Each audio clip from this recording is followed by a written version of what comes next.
Here is a question. Read it carefully and think about the answer. Let us solve it step by step. Let us first understand the key concept here. Electrophilic addition of bromine to alkenes proceeds via a bromonium ion intermediate.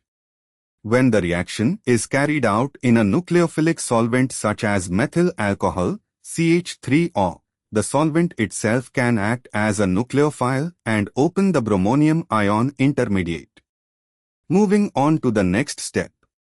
When Br2 reacts with ethylene, the first step is the formation of a cyclic bromonium ion intermediate, a three-membered ring with Br bridging the two carbons.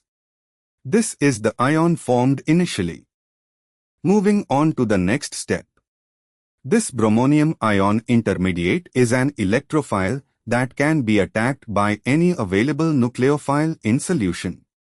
In methyl alcohol solution, two nucleophiles are present, Br, the bromide ion generated when Br2 donated Br plus to the alkene, and CH3O, the solvent methyl alcohol.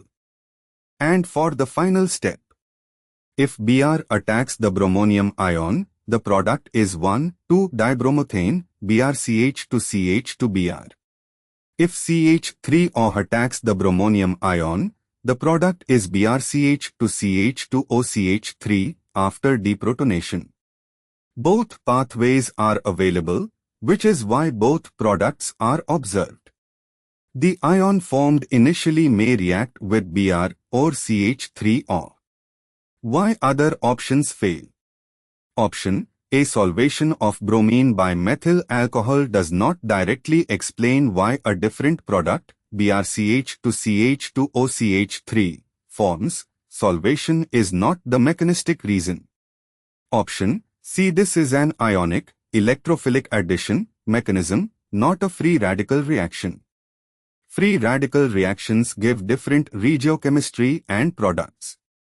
Option D. Markovnikov's rule applies to addition of HX to unsymmetrical alkenes. Ethylene is symmetrical and this reaction proceeds via a bromonium ion, not carbocation, so Markovnikov's rule is not the relevant explanation here.